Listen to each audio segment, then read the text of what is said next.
ہم عمران خان کو کھونا نہیں چاہتے، ہم مرنا چاہتے ہیں عمران خان کی جگہ، ہماری زندگی بھی عمران خان کو لگ جائے تو آج بھی ایسے ہی الفاظ تھے۔ خان صاحب نے کہا میرے 2 وصیتیں ہیں، جن لوگوں کا نام لیا ہے میں نے ویڈیو کے اندر، ایک ایک کو انصاف کے کٹہرے میں لاؤ گے تاکہ تاریخ میں پہلی دفعہ پتہ چلے کہ طاقتور بھی قانون کے نیچے ہوتا ہے۔ اس مقصد کے اندر میں کامیاب ہو جاؤں چاہے مجھے اپنی قربانی دینی پڑے۔ دوسرا یہ کرنا کہ کبھی بھی کسی ایسی پارٹی کو ووٹ مت دینا میرے بعد بھی، کسی ایسی پارٹی کو جس کے پیسے جس کے لیڈر کے باہر پڑے ہوئے ہوں، پھر وہ پاکستان سے کبھی وفادار نہیں ہوگا۔ خان صاحب نے کہا ایف آئی اے کے افسران مروائے جا رہے ہیں۔ یہ جو ڈاکٹر رضوان اور نعمان اصغر ان کو ہارٹ اٹیک ہوا ہے۔ خان صاحب نے کہا سپریم کورٹ سے کہتا ہوں ہماری دفعہ تو رات کے 12 بجے 100 موٹو لے لیا تھا، ہم کوئی پتہ نہیں کون سا جرم کرنے چلے تھے، الیکشن ہی کروانے جا رہے تھے، حکومت نہیں کرنے جا رہے تھے، اب بھی 100 موٹو لو، کیونکہ میں نام بتا سکتا ہوں۔ خان صاحب نے کہا میں نام بتا سکتا ہوں، ایسی زہر مارکیٹ کے اندر ہے جو کھانے کے اندر اگر کھلا دی جائے تو خود ہی دل کا اٹیک ہو جاتا ہے، خود ہی ہارٹ فیل ہو جاتا ہے اور بندہ مر جاتا ہے اور لگتا ہے نیچرل ڈیتھ تھی،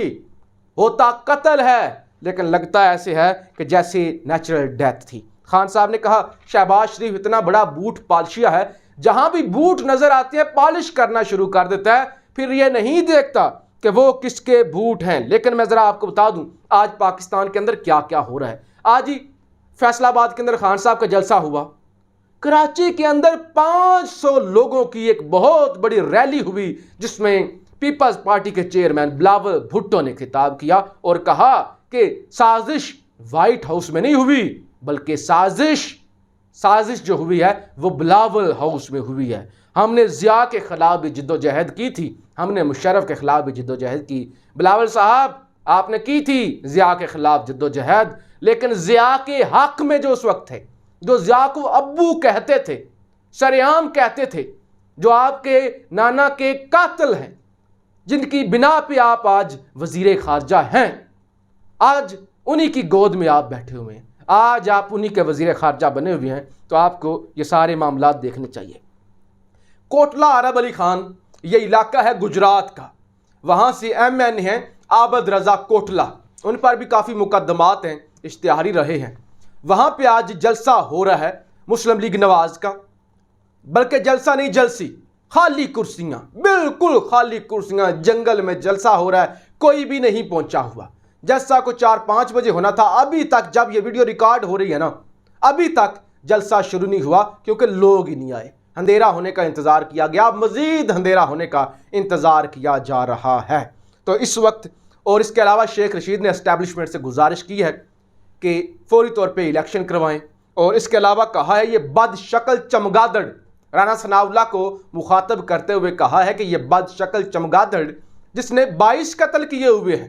اور یہ ریکارڈ پر ہے، اور مسلم لیگ نواز کے اپنے لوگ یہ مان چکے ہیں، پریس کانفرنس کر چکے ہیں، عابد شیر علی کے والد چودھری شیر علی کہ اس نے 22 قتل کیے ہوئے ہیں۔ یہ چمگادڑ، اس بد شکل چمگادڑ کا باپ بھی مجھے گرفتار نہیں کر سکتا، تو یہ میرا کوئی بگاڑ نہیں سکتے۔ خان صاحب نے کہا 11 سالوں میں پہلی دفعہ ہوا کہ انڈسٹری میں تیزی آئی، فیصل آباد کے اندر مزدور نہیں مل رہے تھے اور انہوں نے سازش کر دی۔ آج حمزہ کا اپنا مرغی کا کاروبار ہے تو مرغی مہنگی ہو چکی ہے، مرغی مل ہی نہیں رہی، اور اس ملک کے اندر یہ طے ہو گیا ہے کہ جس نے جتنا بڑا جرم کیا ہوگا اس کو اتنی بڑی وزارت ملے گی، اور اس سارے معاملے میں زرداری گاڈ فادر بنا ہوا ہے۔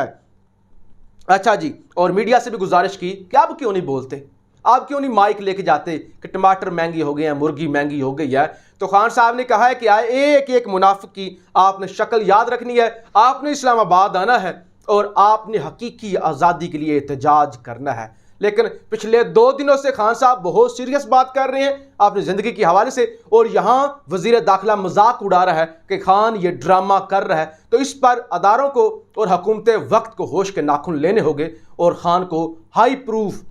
مطلب بہترین سیکیورٹی پرووائڈ کرنی ہوگی۔ پاکستان زندہ باد۔